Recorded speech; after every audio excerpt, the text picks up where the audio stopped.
Welcome to the chaos sector. We return to the matrix. We've been sitting back momentarily, reviewing posts, contemplating a few things here and there. We've also viewed a few channels along the way. Now we know that Judge Hippler has a major problem with the recent so-called leaked information. We suggested he didn't approve of that leak because of the accusation that Kohberger stalked Madison, the claim that Xana went upstairs. All of this was reported by Skeletor and Dateline NBC. But there's another key piece of information or evidence he definitely is worried about, which is something that can be actually examined by the public, and that would be the audio from that neighbor's security camera. Of course, Dateline NBC executes damage control with their episodes, as it's only available through subscriptions and all, yet some purchased it and reviewed the audio. Yes, the same audio reported to be detected by the security camera in the PCA. We left a comment on Pavarotti's video where he's analyzing the audio. Well, we just cut to the chase. Quote, "This is all bogus anyway. The PCA describes a female clearly heard shouting as a whimper. If that female was heard from that camera, it wasn't a whimper, it was a shout or yell. Dylan would hear, quote, whimpers inside the home. Wording tricks, my friends. If it's described as hearing a shout or a yell, guess what? Someone inside the home would also hear that shouting or yelling, and we all know that erases Dylan's affidavit as the setting in the home is completely different," unquote. Now, the female heard in the audio is obviously shouting or yelling, not whimpering.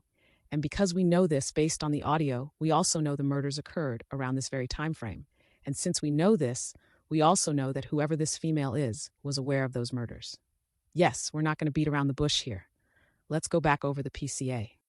Quote, Dylan stated she originally went to sleep in her bedroom on the southeast side of the second floor. Dylan stated she was awoken at approximately 4 a.m. by what she stated sounded like Gonzalez playing with her dog in one of the upstairs bedrooms, were located on the third floor. Okay, right here, we have Dylan awakened around 4 a.m. by Kaylee and Murphy upstairs. So we know based on Murphy being mentioned that the dog was barking. Let's continue. A short time later, Dylan said she heard who she thought was Gonzalez say something to the effect of, "There's someone here." A review of records obtained from a forensic download of Kernodle's phone showed this could also have been Kernodle, as her cellular phone indicated she was likely awake and using the TikTok app at approximately 4:12 a.m. Now, the problem with this setting is everything is vaguely described by Dylan. There isn't a confirmation, which is also to protect the truth, of course. But because there are terms like, she thought, or she assumed it was, it creates a setting where you can't pinpoint activity onto a specific housemate. We've already exposed it all, but for the sake of this affidavit, it helps fuzzy the setting in the home. And sure enough, law enforcement interjects and suggests that it could have been Xana who made that statement based on her so-called TikTok activity. What this is doing is suggesting that Dylan wasn't sure it was Kaylee who made the statement. Yet, wouldn't she recognize the voices of her housemates? Of course she would. In addition, it is also suggesting that Dylan couldn't determine which direction the statement was heard from. Yet if she stated she thought it was Kaylee who made the statement, this would mean the direction that statement is coming from would be above her location. Let's continue. Dylan stated she looked out of her bedroom, but did not see anything when she heard the comment about someone being in the house. Dylan stated she opened her door a second time when she heard what she thought was crying coming from Kernodle's room. Again, the phrase "what she thought" is being used to protect the setting in the home here. Dylan has her door open at this point, and Xana's bedroom is right across the hall. Dylan would hear this clearly, meaning she would know there was crying, and she would also know it was Xana who was crying. But you see, this creates a scenario where Dylan, being a fellow housemate, a fellow Pi-Fi sister, and so-called friend, would go check to see if Xana was okay. This is why it states, quote, she heard what she thought was crying coming from Kernodle's room. It's vaguely described to make it appear Dylan wasn't sure what was going on and didn't know if it was Xana who was crying. So this generates an element of Dylan being too nervous to check anything out, which justifies the frozen in a shocked phase narrative. Anywho, Dylan then said she heard a male voice say something to the effect of, "It's okay, I'm going to help you." We all know this male is unknown. There is no logical reason for the alleged Kohberger to tell Xana he will help her. Even in the psycho killer narrative, he wouldn't have time to sit in the home trying to toy with his victims. He has to get out of there quickly. In a setting where Madison was the target, and stayed by herself in an apartment, sure, toying with his victim would be logical, because she is all alone. Yet trying to rationalize that statement to Xana after he had already attacked her is unrealistic. This is why the majority of the true crime community always felt this male was someone else, and many assumed it sounds like law enforcement. Also, Dylan never described the male's voice. Was it a deep voice? Was it normal? Was he talking quite low? No description of what the voice sounded like. Key details. But let's get to the main point. Quote, at approximately 4:17 a.m., a security camera located at 1112 King Road, a residence immediately to the northwest of 1122 King Road, picked up distorted audio of what sounded like voices or a whimper, followed by a loud thud. A dog can also be heard barking numerous times, starting at 4:17 a.m. The security camera is less than 50 feet away from the west wall of Kernodle's bedroom. Unquote. Okay, let's break this down. It says voices or a whimper. Here we go again with the vague information. The whimpering can be applied to Murphy, or it could be applied to Xana allegedly heard crying. If you actually hear the audio of the whimpering, you can determine which one it would be. Yet, because it doesn't specify if the whimpering is from a human or animal, it's up to everyone to use context clues. Now, here's the real problem. In the audio, we have all heard a female shouting or yelling, right? It's clear that a female is heard shouting in that audio, which is likely coming from the victim's home. This is not, I repeat, this is not described here in the PCA. And that is the major problem. As we pointed out, if it said, wait, let's recreate this PCA, just to prove the point with more impact. Quote, at approximately 4:17 a.m., a security camera located at 1112 King Road, a residence immediately to the northwest of 1122 King Road, picked up distorted audio of what sounded like a female shouting, a whimpering noise, followed by a loud thud. A dog can also be heard barking numerous times, starting at 4:17 a.m. The security camera is less than 50 feet from the west wall of Kernodle's bedroom. Unquote. Now, do you see the major difference in the PCA here? A female heard shouting is extremely important to the case and the investigation because it proves that this female was aware of a danger, violence, or had witnessed it. You see? This is coming from the home, so that female is physically inside the home aware of the attacks and murders. This is why Judge Hippie is shitting his pants about the leak, because that one piece of audio changes the setting in the home. And as we always point out, it changes Dylan's affidavit.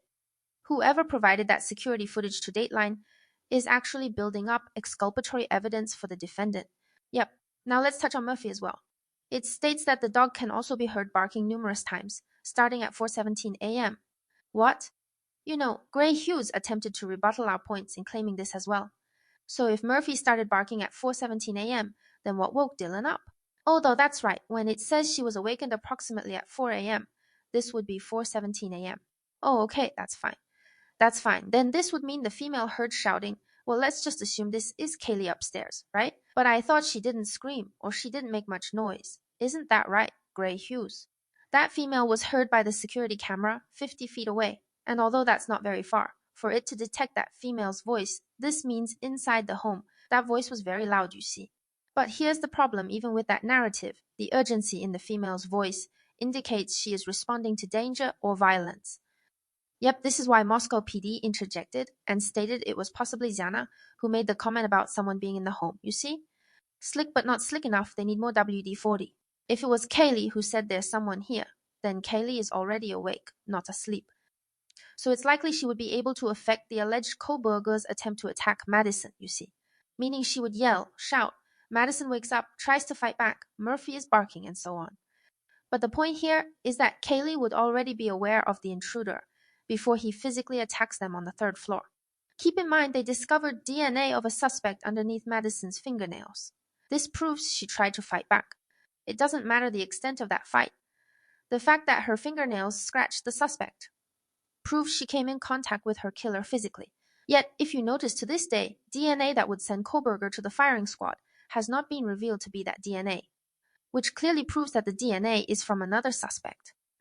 And since this is from another suspect, then it changes the physical setting in the home, again changing Dylan's affidavit.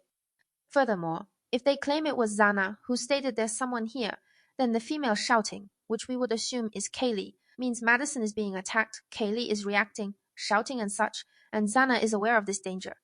Again, she would not go upstairs in this scenario, she would run to her room to wake Ethan up. If the female shouting and Murphy barking in that audio is used as the time frame in which Dylan woke up, then activity has to be shifted forwards. Does everyone understand?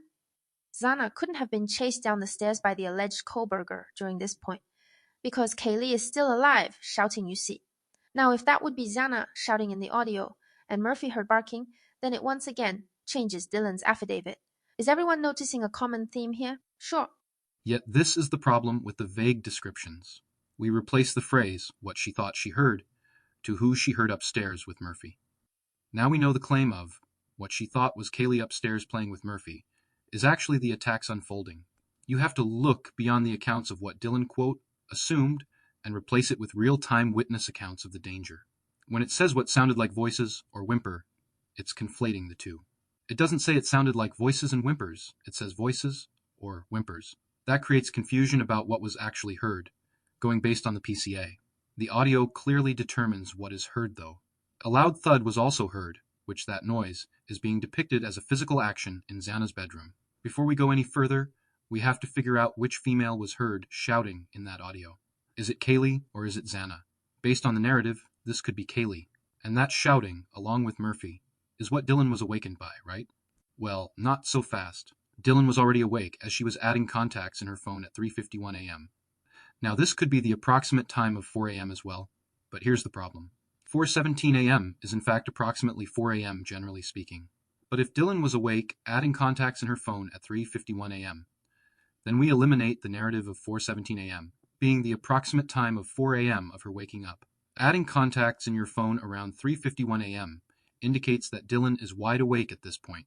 She's not going to sleep anytime soon, or at least until the digital activity wears down. And based on the phone records, she never went to sleep anyway. Here's what I think.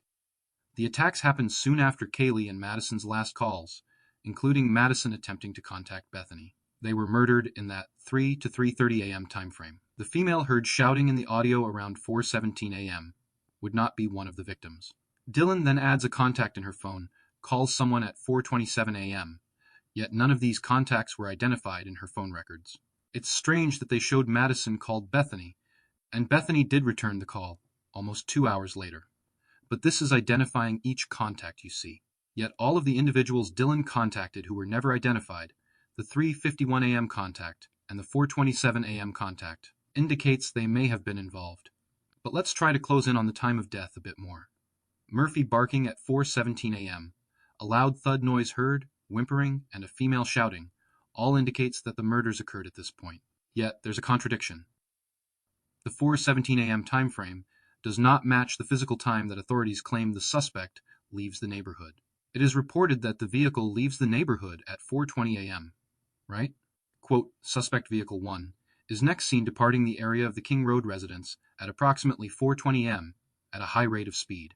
And it goes on to suggest suspect vehicle 1 had traveled further away and allegedly heads back to Pullman, Washington. Well, if we go with the narrative that the female heard shouting was one of the victims, then the alleged Koberger hasn't left the home yet, let alone the neighborhood. So what gives here? Some may still think it's possible, based on the estimated time, the murders were swiftly committed. Think about it. That female would have to be Xana, because Kaylee and Madison were reported to be murdered first. And since Ethan was reported to be murdered last, then at 4:17 a.m., a female shouting, which would more than likely be Xana in this setting, not only put up a struggle, but Koberger has to take Ethan out after her. Then you have him so-called outside of the home, dumping the Myers jumpsuit, making sure he doesn't transfer DNA into his vehicle. And we all know he has to be extremely careful with that, right? So this can't be Xana, and it's definitely not Kaylee or Madison. Again, to clarify, 4 victims in the home, a female is heard shouting at 4:17 a.m., along with whimpers, a loud thud, and Murphy barking. This wouldn't be Kaylee or Madison, because at 4:17 a.m., in that scenario, Kaylee being the female shouting here, would cause an alarm in the home, which makes things very hysterical for the alleged Koberger. Mind you, Xana and Ethan are downstairs, while Madison would be attacked, then Kaylee. This setting in the home physically would surpass the time of the suspect's vehicle departing at 4:20 a.m. And again, he had to take time to dump his Myers jumpsuit and all into his kill kit. Anyone want to give their take? Sure, why not? I'll give a take. The report claims that Kaylee and Madison were murdered first, then Xana and Ethan.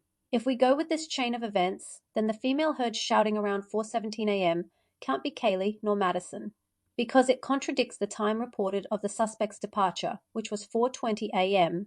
The alleged Koberger would still be upstairs attacking Madison, and then Kaylee at 4:17 a.m. which would be more than likely Kaylee shouting in the audio. Now, this does align with the accounts of Dylan, where she heard Kaylee upstairs and Murphy barking. But it would be impossible for this to be Koberger, as the time frame doesn't match with the alleged suspect's departure from the neighborhood. Again, so we're on the same page here. That would place the alleged Koberger upstairs, attacking the girls, Kaylee shouts, Murphy starts barking, and so on. Just by guesstimation, it would take about 5 minutes to finish both Madison and Kaylee, even close to 10 minutes considering it's a lone killer, with 2 housemates, where one had DNA discovered underneath her fingernails, and the other reportedly was assaulted before being stabbed. That is a physical struggle, so it would already be 4:20 a.m. before the lone killer has even gone downstairs to the second floor, pursuing Xana and Ethan, and that was reported to be a struggle also. So it appears that female is someone else. Examining the audio, the female is clearly concerned and has witnessed something. The tone is obvious, she is aware of the danger and violence. Now, we tried to decipher what was being said, and it's inconclusive. On one hand, it sounds close to quote, hurry up. On another, it sounds close to Xana's name being yelled, but it's stressed a lot, like dragging the syllables out longer. Because there's distortion, it's not clear enough to determine what is being said. Nonetheless, this is a female who has witnessed the crime. As for Murphy barking, well, they've confused the heck out of the public about this guy. Initially, it was assumed he was locked up in Kaylee's room. Then he was just in Kaylee's room with the door unlocked, and then someone apparently took him out of the home, and then brought him back. The judge had the nerve to suggest that Murphy literally trotted out of the home due to the sliding doors being left open, then trotted back inside, and just hopped back into Kaylee's bed. Crazy, right? Guess Murphy never thought to check on his mother in the other room. Maybe he did and then ran out of the home. That's possible. The point here is that whoever that female was knew there were murders in the home, and intuitively it may have been Bethany. Now, although Bethany is reported to have exculpatory evidence, she was aware of the murders also. Based on the phone records, Madison called Bethany at 2:53 a.m., which was within the time frame her and Kaylee were trying to reach Jack. Now we believe these text messages are bogus, but maybe not all of them.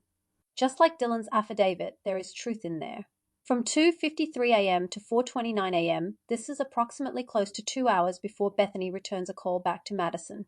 Some believe she intentionally waited to call, but then again, why would she have the chance to call during the attacks? She would be panicking and concerned about the physical danger in the home. Yes, Bethany should have called 911 also. Well, she did, and you know what? Let's see here, as we see at 4:19 a.m., Bethany calls Dylan. If it was Bethany who was the female shouting in that audio at 4:17 a.m., was the call to Dylan at 4:19 a.m. due to what she had witnessed? Bethany called Dylan at 4:19 a.m., then again at 4:25 a.m. I think there are 2 people reacting to the attacks and murders from 2 different perspectives. Bethany appears to be reacting out of fear, of course, not sure of what to do, goes upstairs to the second floor, witnesses her deceased housemates, and shouts out, which was heard at 4:17 a.m., and then calls Dylan afterwards. Dylan was also in fear, but her fear was different because there was a knowledge of the attacks and murders prior. The fear she had was just the reality of it actually happening, you see. Bethany calls her who was actually frightened, and Dylan just pretended to have the same reaction. Could be wrong, of course. Bethany could have been a part of the plot also.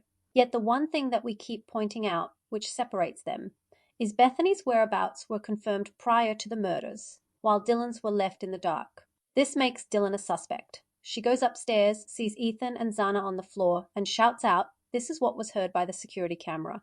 Yet they never described it as a female shouting or yelling out. They claim, quote, voices were heard and whimper sounds. This is what Judge Hippler is concerned about, because if we've examined a snippet of that audio without the entire segment and have proven a female was shouting, what do you think would happen if the entire time frame was leaked to the public? And then that's also suspicious. The individual who leaked it to the mainstream media didn't want it leaked out into social media like the other footage. Wonder why? Could it be that the footage would prove everyone in that home was aware of the attacks and murders? We hear segments of that setting in the snippet. So, through process of elimination, we conclude that it wasn't Kaylee or Madison shouting, because that would only change the physical setting in the home, where you would hear even more screaming and yelling, even a male's voice yelling, who would be Ethan. The reason is because the upstairs alarms such as this, which was heard 50 feet away by the security camera, would be even louder inside the home. Some may assume it could be Xana, but this conflicts with the suspect's departure time. At 4:17 a.m., Xana, being the female shouting in the audio, doesn't sound like she's being attacked. It sounds more like the female has witnessed something. Now let's think about something for a moment. In that audio, we hear the female shouting, there's a loud thud, and Murphy barking. The loud thud sounds like someone being slammed against the wall, or even a physical altercation where bodies were clashing onto furniture or other household appliances. With that being said, it's possible that this alleged time frame of 4:17 a.m. is actually, that's right, 3:17 a.m.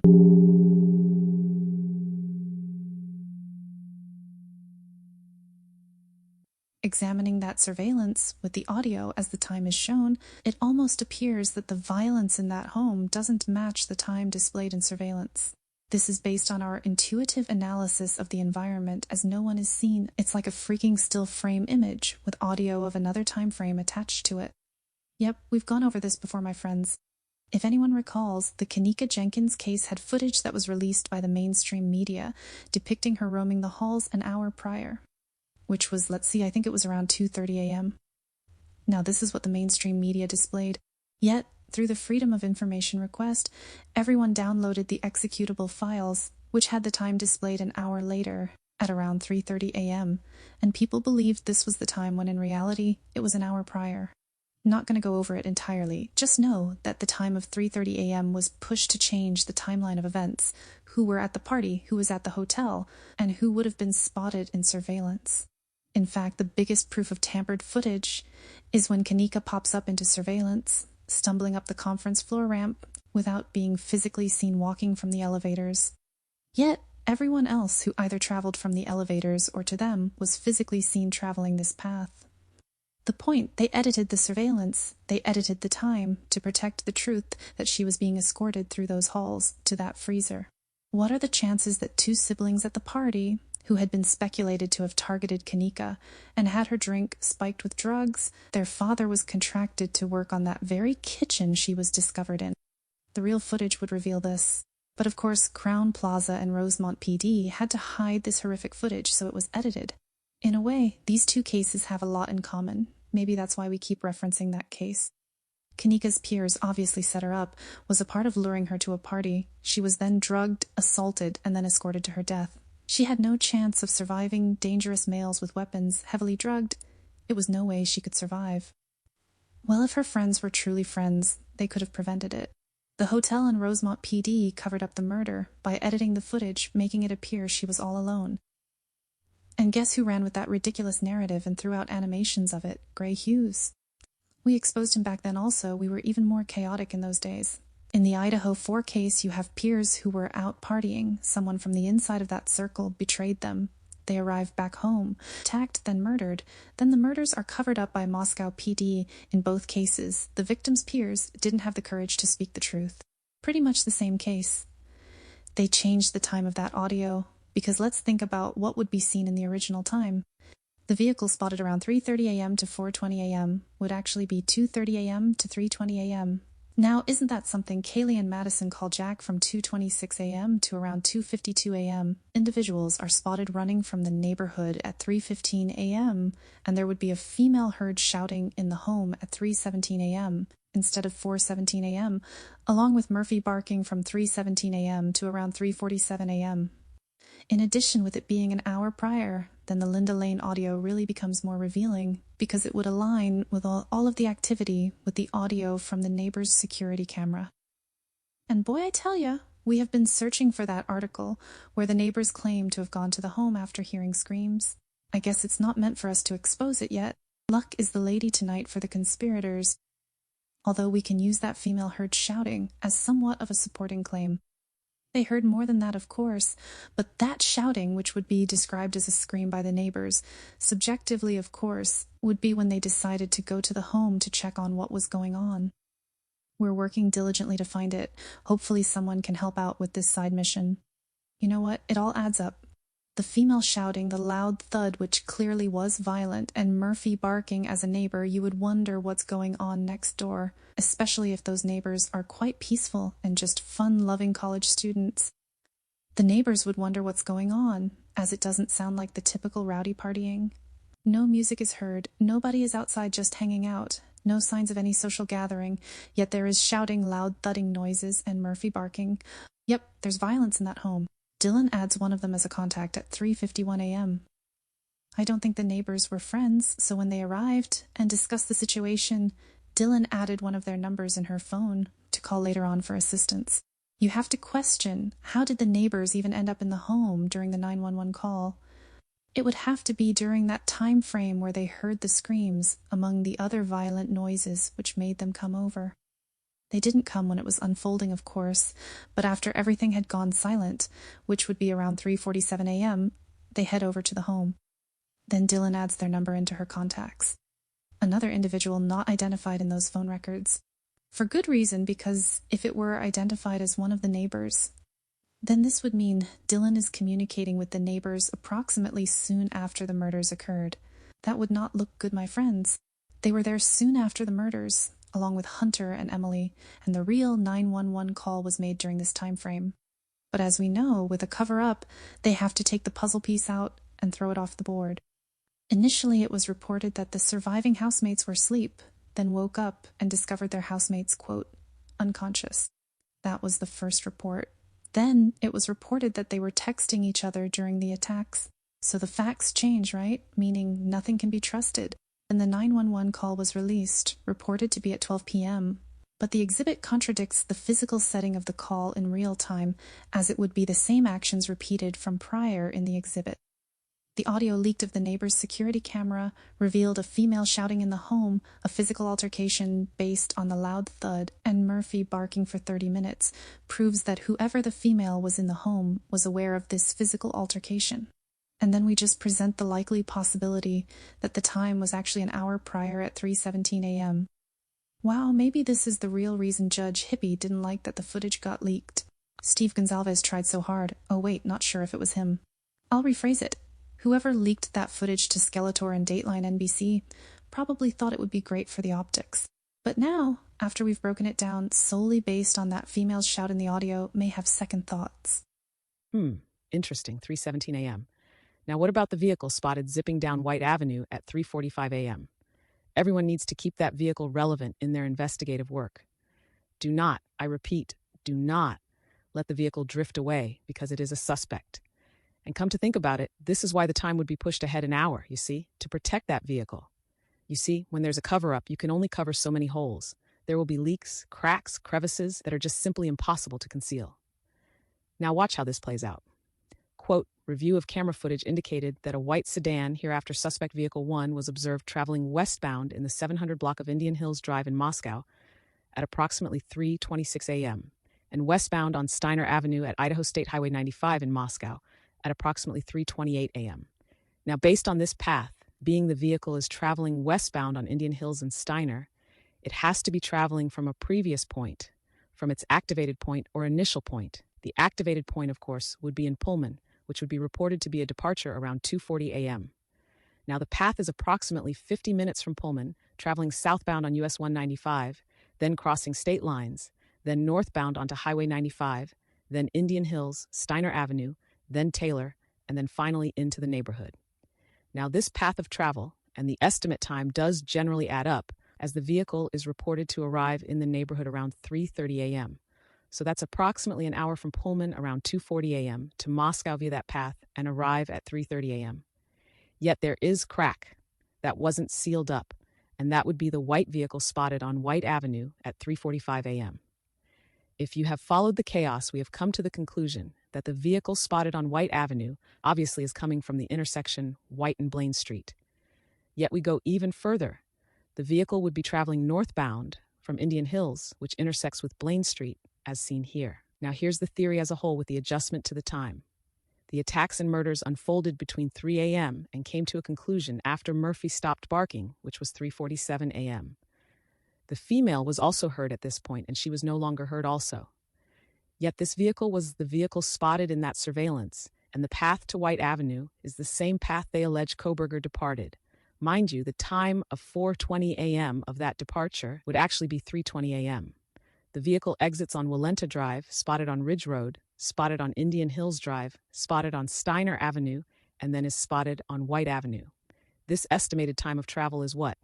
About 23 minutes. That would be approximately 3:43 a.m. Now what do we have here? Departs the neighborhood at 3:20 a.m., travels eastbound on this path, then is spotted on White Avenue at 3:45 a.m. I don't know about you, but that surely seems to be the same white vehicle departing at 3:20 a.m. because the estimated time of travel matches the time in which that vehicle would be spotted on White Avenue. Also, let's not forget, this vehicle was never actually cleared. What do you guys think? If we can all agree that this case covered up the murders, then we also have to conclude that the surveillance footage showing the alleged suspect is not their vehicle, and the time has been adjusted to make that seem legitimate. Two elements were used to push the 4 a.m. narrative. The vehicle on White Avenue, if the murders occurred in the 3 a.m. hour, then that is a suspect automatically, so the time was pushed ahead into the 4 a.m. hour. Then you have the claim that Zana was on TikTok at 4:12 a.m. and awaiting a DoorDash delivery, and that may have created the narrative Dylan was awakened around 4 a.m. by Kaylee upstairs playing with Murphy. This would be the same female shouting at 3:17 a.m., which would be Kaylee. Murphy is heard barking around this time until 3:47 a.m., and then it's completely silent. But Dylan was already awake prior to 4 a.m., adding contacts in her phone, which means, more than likely, she was awake even earlier than that. We just push everything back an hour. So even if Zana was on TikTok, it would have been around 2:16 a.m., which was reported as 3:16 a.m. in the exhibit's claims. Then around 4:12 a.m. of that activity would be 3:12 a.m. Approximately 30 to 45 minutes is the time frame of the attacks and murders. Perhaps the murders didn't actually conclude at the same time for each victim, but generally it was around 3:40 a.m. we can guesstimate. Yet, we still feel that Zana may have still been alive. And this is another reason the 4 a.m. time frame was pushed, based on a DoorDash delivery and TikTok activity. She wasn't on TikTok, she wasn't waiting for a DoorDash delivery, she was on the floor holding on to dear life until someone decided to end it. The context clues justify this theory. Well, guess that's enough for this episode. Think we may have found that puzzle piece. This is the Chaos Sector.